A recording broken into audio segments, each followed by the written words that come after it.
سورۃ البقرہ کی آیت نمبر 268۔ الحمدللہ وکفی وسلام علی عبادہ الذین اصطفی،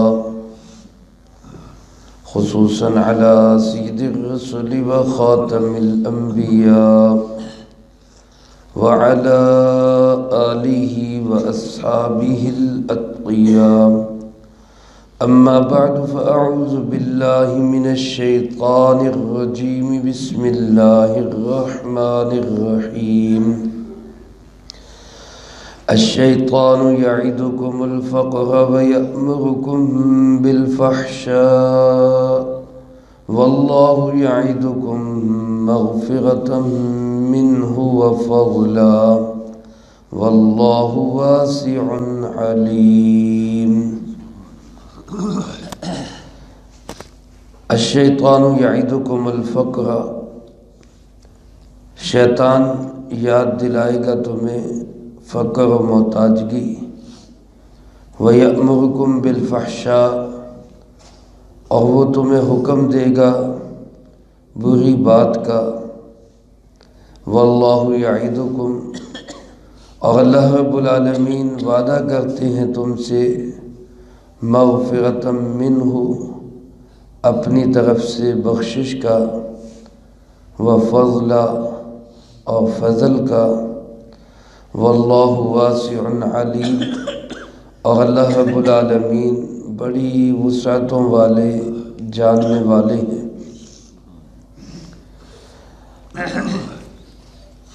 اس سے پہلی آیات مبارکہ میں راہ خدا میں خرچ کرنے کی فضیلت، کس جذبے کس نیت سے خرچ کرنا چاہیے اور کون سی چیزوں سے بچنا چاہیے اور کیسا مال خرچ کرنا چاہیے، اس کے متعلق آپ ہدایات سماعت فرما چکے ہیں۔ ایک تو خرچ کرتے ہوئے مال حلال، طیب، پاکیزہ اور عمدہ مال وہ اللہ کی راہ میں خرچ کرنا چاہیے، اللہ کی عظمت کو سامنے رکھتے ہوئے، اللہ کی کبریائی اور شان کو سامنے رکھتے ہوئے۔ جیسے دنیا میں کوئی انسان جس سے جتنی محبت ہو، اس کی جتنی عظمت دل کے اندر ہو، اس کو تحفہ دینے کے لیے کوشش کرتا ہے اعلیٰ سے اعلیٰ چیز کہ اس کو پسند آ جائے۔ اللہ رب العالمین تمام شان والوں میں سب سے بڑھ کے شان والا ہے، سب سے بڑھ کے عظمت والا ہے، تو راہ خدا میں بھی پیش کرنے کے لیے حلال، پاکیزہ، طیب اور اعلیٰ اور عمدہ چیز وہ اللہ کی راہ میں پیش کرنی چاہیے۔ دوسرے نمبر پر پیش کرتے ہوئے احسان نہ جتلائے، کوئی تکلیف نہ دے، اور صرف اللہ کی خوشنودی حاصل کرنے کے لیے خرچ کرے، کوئی دوسرا جذبہ دل میں نہ ہو، ریاکاری، نام و نمود، شہرت، کوئی مجھے شاباش دے، کوئی میری تعریف کرے، ایسا کوئی جذبہ بالکل دل میں نہ ہو۔ ایسا خرچ کیا ہوا اللہ رب العالمین کے ہاں مقبول ہوگا۔ ان میں سے کسی ایک چیز میں بھی کمی ہوگی تو اس صدقے، اس خرچے، اس اللہ کی راہ میں دیے ہوئے کی قبولیت میں رکاوٹ بن جائے۔ اس کے بعد اللہ پاک نے اس آیت مبارکہ میں یہ بات بھی یاد دلائی کہ خرچ کرنا کوئی اتنا آسان نہیں ہے، اللہ کی راہ میں دینا آسان نہیں ہے، کیونکہ شیطان بھی اپنی محنت کر رہا ہے، وہ بھی اپنے کام میں لگا ہوا ہے۔ جب بھی کسی انسان کے دل میں خرچ کرنے کا جذبہ پیدا ہوگا یا اس کے سامنے تقاضا رکھا جائے گا تو شیطان بھی اپنی محنت کو جاری رکھتے ہوئے اس کے سامنے بہت ساری چیزیں لا کے کھڑی کر دے گا۔ تیرا بھی فلاں تقاضا بھی ہے، وہ کام بھی کرنا ہے، ابھی جناب فلاں ضرورت بھی ہے، تو ایسی ایسی چیزیں سامنے لا کے رکھ دے گا کہ انسان کہے گا کہ مجھ سے بڑا تو کوئی محتاج ہے ہی نہیں، میں کس کو خرچ کروں۔ الشیطان یعیدکم الفقر، اللہ پاک فرماتے شیطان تمہیں ڈرائے گا فقر سے۔ فقر کہتے ہیں محتاجگی سے، غریبی سے۔ اصل میں علماء نے لکھا فقر ریڑھ کی ہڈی کے مہرے کو کہتے ہیں، اور جس کی ریڑھ کی ہڈی کا مہرہ ٹوٹ جائے وہ محتاج بن جاتا ہے۔ تو اسی سے لفظ فقر لیا گیا ہے کہ جو بندہ اس طرح محتاج ہو کہ دوسروں کے آسرے پہ جیے، وہ فقیر کہلاتا ہے، وہ فقر والا ہے۔ تو شیطان یہ یاد دلائے گا کہ اوہو تو تو خود بڑا محتاج ہے، تجھے کیا ضرورت ہے خرچ کرنے کی۔ میرے عزیز دوستو، کبھی شیطان اس جال میں سامنے آئے گا کہ تیرا یہ تھوڑا سا دیا ہوا یہ کس کام کا ہے، اپنی حیثیت کے مطابق بندے نے خرچ کرنا ہے۔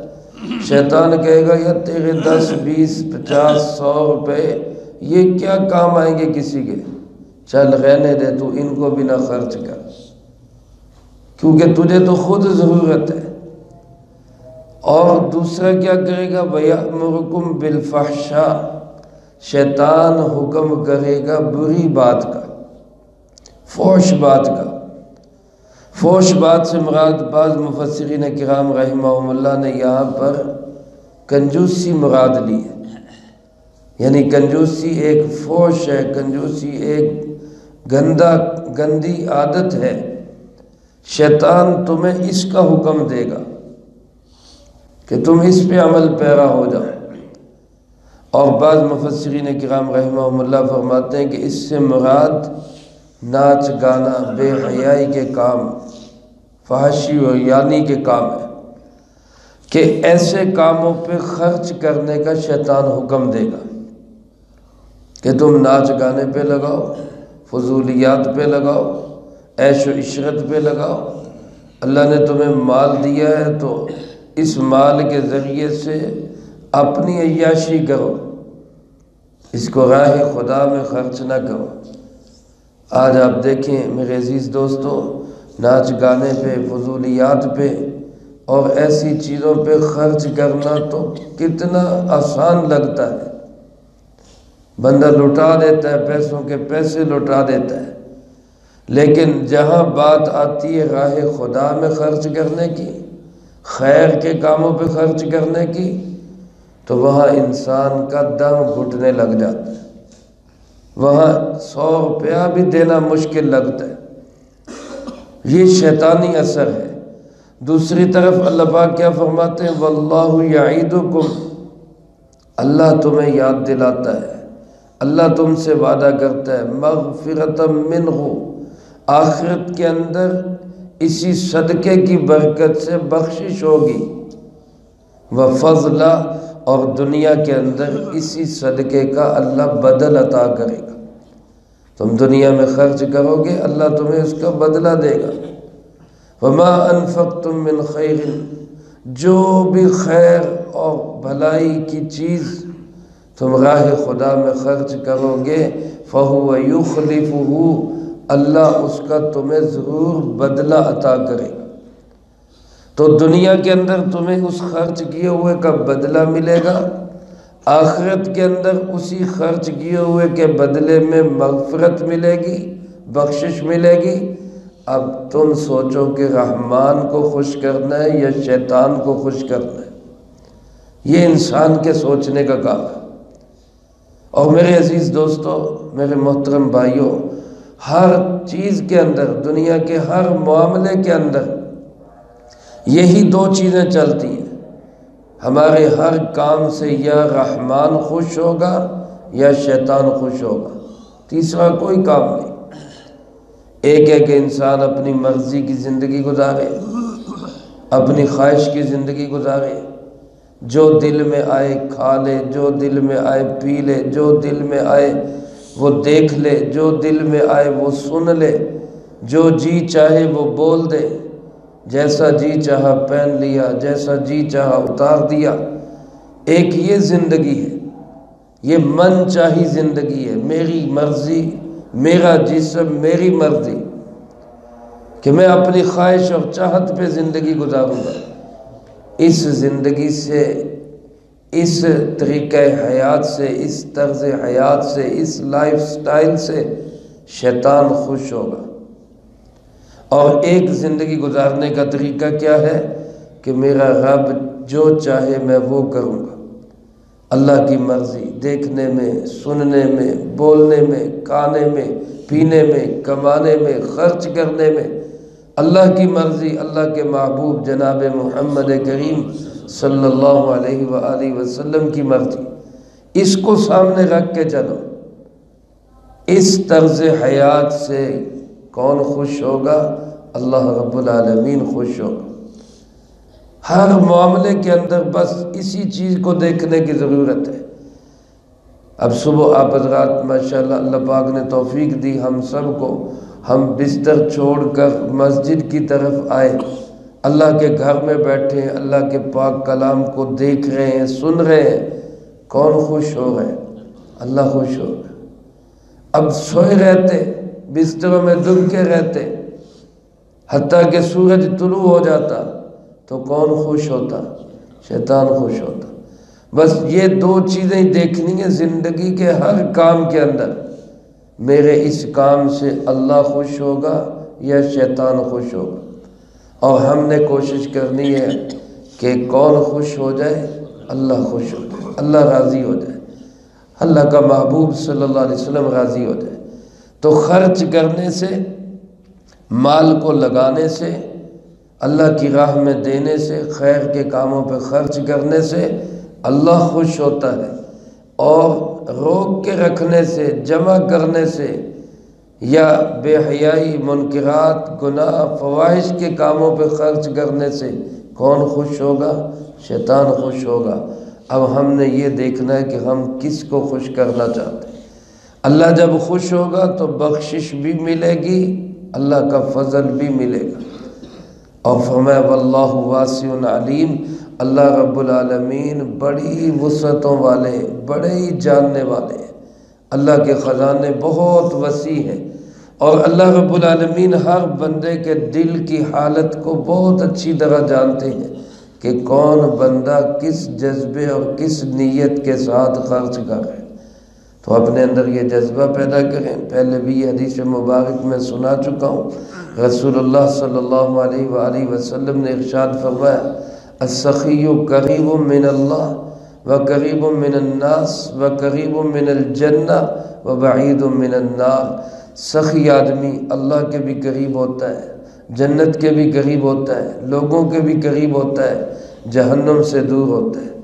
والبخیل بعید من اللہ وبعید من الناس وبعید من الجنہ وقریب من النار۔ اور بخیل اور کنجوس آدمی اللہ سے بھی دور ہوتا ہے، لوگوں سے بھی دور ہوتا ہے، جنت سے بھی دور ہوتا ہے، اور جہنم کے قریب ہوتا ہے۔ رسول اللہ صلی اللہ علیہ وآلہ وسلم خود آپ کس قدر فیاض تھے، کس قدر خرچ کرنے والے تھے۔ ایک دفعہ آپ کی خدمت میں کسی نے بکری کا گوشت پیش کیا، آپ شام کو گھر میں تشریف لائے، ازواج مطہرات میں سے سیدہ ام سلمہ رضی اللہ تعالیٰ عنہ، ان سے پوچھا کہ وہ بکری کا گوشت جو دیا تھا وہ تقسیم کر دیا؟ تو انہوں نے کہا جی باقی تو سارا تقسیم کر دیا، ایک دستی بچا کے رکھی ہے۔ آپ صلی اللہ علیہ وسلم کو دستی کا گوشت بہت پسند تھا، کیونکہ ایک تو وہ پک جلدی جاتا ہے، ایک ہضم جلدی ہو جاتا ہے، اور آپ وقت کے قدردان تھے، وقت بچ جاتا ہے۔ تو انہوں نے کہا کہ باقی تقسیم کر دیا، ایک دستی بچا کے رکھی ہے۔ مفہوم عرض کر رہا ہوں، سرکار دو عالم صلی اللہ علیہ وسلم نے فرمایا باقی سارا وہ بچ گیا، یہ دستی گئی بس، اصل میں بچ گیا وہ باقی جو ہم نے خرچ کر دیا، کیونکہ وہ ہمیں کام آئے گا، اور یہ جو دستی رکھ لی ہے یہ کھا لی، یہ ختم ہو گئی بس۔ تو انسان کا مال وہ ہے جو اس نے کھا کے ختم کر دیا، یا پہن کے بوسیدہ کر دیا، یا پھر آگے آخرت کے خزانے میں جمع کر دیا۔ باقی جتنا جوڑ جوڑ کے رکھتا ہے انسان، یہ تو وارثوں کے کام آئے گا، اس کے کام تو نہیں آئے گا۔ اس لیے راہ خدا میں خرچ کرنا یہ بہت بڑی نیکی اور بہت بڑی سعادت ہے۔ اللہ اس سے خوش ہوتے ہیں اور اللہ بخشش کا بھی وعدہ کرتے ہیں، فضل کا بھی وعدہ کرتے ہیں۔ اللہ رکھے گا نہیں، جو خرچ کرے گا اللہ اس کو ضرور اور عطا کرے گا۔ اللہ مجھے آپ کو سب کو اس کا یقین نصیب فرمائے، جو کہا سنا اس کو زندگی میں لا کے دوسروں تک پہنچانے کی توفیق عطا فرمائے۔ اللہم انت السلام ومنک السلام، تبارکت ربنا وتعالیت یا ذا الجلال والاکرام۔ اللہم اعنا علی ذکرک وشکرک وحسن عبادتک۔ اللہم احسن عاقبتنا فی الامور کلها واجرنا من خزی الدنیا وعذاب الآخرہ۔ اللہم باقیتا کباقیت الولید، اللہم استر عوراتنا وآمن روعاتنا۔ اللہم انا نجعلک فی نحورہم ونعوذ بک من شرورہم۔ اللہم انا نسألک حبک وحب من یحبک وحب عمل یقربنا الى حبک۔ اللہم اجعل حبک احب الاشیاء الی واجعل خشیتک اخوف الاشیاء عندی، واقطع عنی حاجات الدنیا بالشوق الى لقائک، وإذا أقررت أعین أهل الدنیا من دنیاهم فأقرر عینی من عبادتک۔ اے مولا کریم، یا اللہ پاک، یا اللہ اس پورے ہفتے میں جتنا درس قرآن ہوا، طلبہ عزیز طالبات نے جو پڑھائی کی، ان احباب نے جو جو اعمال کیے، اللہ سب اعمال کو اپنی بارگاہ میں قبول فرما۔ اے اللہ پاک، ان مقبول اعمال کا اجر و ثواب ہمارے پیارے آقا جناب محمد کریم خاتم النبیین صلی اللہ علیہ وآلہ وسلم کو پہنچا۔ آپ صلی اللہ علیہ وآلہ وسلم کو ہم سب کی طرف سے بہترین جزائے خیر نصیب فرما۔ آپ کے توسل سے تمام انبیاء، تمام صحابہ، تمام اہل بیت، ازواج مطہرات، بنات اطہار، نبی پاک صلی اللہ علیہ وآلہ وسلم کی امت کے وہ تمام لوگ جو اس دنیا سے جا چکے، جو موجود ہیں، جو قیامت تک آئیں گے، اللہ سب کو اس کا اجر و ثواب نصیب فرما۔ بالخصوص حاضرین مجلس اور سامعین درس کے جو عزیز و اقارب، رشتہ دار، دوست، احباب، اساتذہ، مشائخ، والدین اس دنیا سے جا چکے، اللہ ان سب کو اس کا اجر و ثواب نصیب فرما۔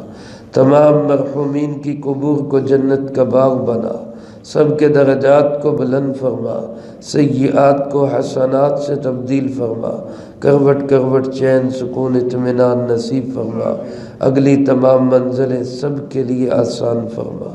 ہم میں سے ہر ایک کو اپنے اپنے وقت پہ اچھی موت نصیب فرما، بری موت اور اس کے اسباب سے بھی اللہ ہماری حفاظت فرما، عزت کی زندگی، شہادت کی موت نصیب فرما، اسلام والی زندگی، ایمان والی موت نصیب فرما۔ اے اللہ پاک، بالخصوص گزشتہ ہفتے میں جو لوگ ہم سے بچھڑ گئے، اللہ ان کو اس کا اجر و ثواب نصیب فرما۔ خاص طور پہ جامعہ اسلامیہ امدادیہ کے ایک استاد مولانا قاری عبد الرحمن صاحب جو کل انتقال فرما گئے، اللہ ان کو اس کا اجر و ثواب نصیب فرما۔